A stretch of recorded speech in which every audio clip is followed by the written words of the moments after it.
तो आज की वीडियो में हम एक प्रोजेक्ट की डिस्कशन करेंगे। वो है बहुत ही simple project, that is toss the coin. यानी अगर आप टॉस करते हैं किसी कॉइन को तो आप उसे कैसे पाइथन में प्रिपेयर कर सकते हैं। और ये टॉस द कॉइन फीचर आप लोग कैसे बना सकते हैं ये देखिए मेरी स्क्रीन पर। सबसे पहले आउटपुट चेक करिए, अभी हेड आ रहा है, फिर टेल, ओ फिर हेड, फिर टेल, फिर टेल, फिर हेड, फिर टेल और हेड।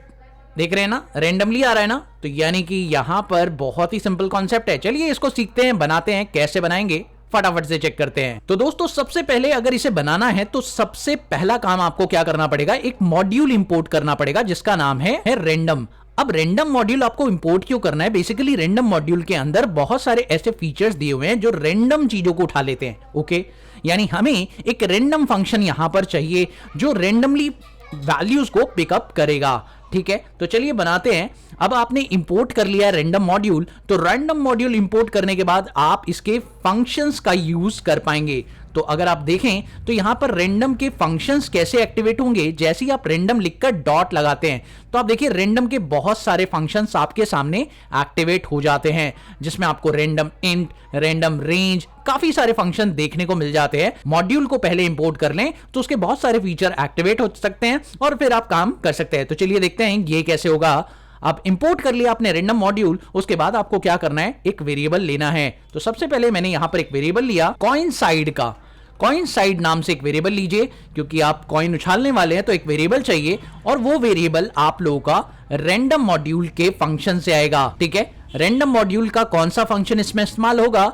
सिंपल, आपको रैंडम मॉड्यूल का रेंड इंट नाम का फंक्शन यूज करना पड़ेगा। अब इस इंट नाम के फंक्शन में आप अपने वेरिएबल्स बता सकते हैं, यानी इसमें ए और बी दो वेरिएबल बताइए जिसमें से वो रैंडम वैल्यूज को पिकअप करेगा। तो मैंने यहां पर एक वेरिएबल ले लिया 0, एक वेरिएबल ले लिया 1। अब 0 1 मैंने क्यों लिया है, चलिए मैं आपको बता देता हूं। 0 जो कि डिनोट कर रहा है टेल को और जो 1 है वो डिनोट कर रहा है हेड को। समझ गए आप लोग? तो इस तरीके से मैंने रैंडम इंट मींस क्या है, इंटीजर, इंटीजर वैल्यूज को मैंने यहां पे डाल दिया।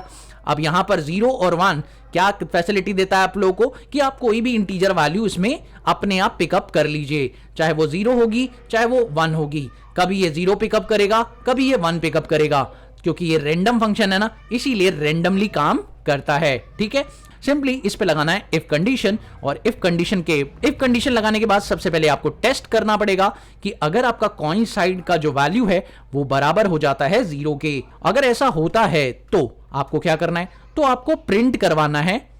क्या प्रिंट करवाना है? सिंपल, आपको प्रिंट करवा देना है उसकी जगह पर टेल। Yes, simple. जब आपको 0 मिले तो आपको प्रिंट करवा देना है टेल, और अगर आपको ऐसा ना मिले तो एल्स लगाइए, और एल्स लगाकर आप बता दीजिए कि अदरवाइज आपको क्या प्रिंट करवाना है। तो अदरवाइज आपको हेड प्रिंट करवाना है। बस खत्म, प्रोग्राम बन चुका है आपका प्रोग्राम। चलिए एक बार टेस्ट करके देख लेते हैं। बहुत सिंपल सा प्रोग्राम था, बहुत छोटा प्रोग्राम था। लेट्स सी, इसे रन करते हैं, देखते हैं काम करता है या नहीं। तो यहां पर सिंपली बस रन बटन पे क्लिक करिए और ये देखिए टेल आ गया। ओ, टेल आ गया।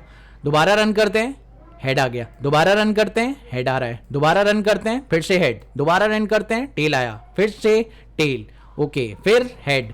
आप देखें बहुत सिंपल सा फंक्शन था ना। तो एक छोटा सा प्रोजेक्ट आप लोगों ने देखा, इस प्रोजेक्ट को आप खुद से सॉल्व करिए और बेसिकली इस कॉन्सेप्ट को फटाफट सीख लीजिए। तो मिलते हैं अगली वीडियो में एक और नई कंटेंट के साथ। तब तक के लिए देखते रहिए, सीखते रहिए।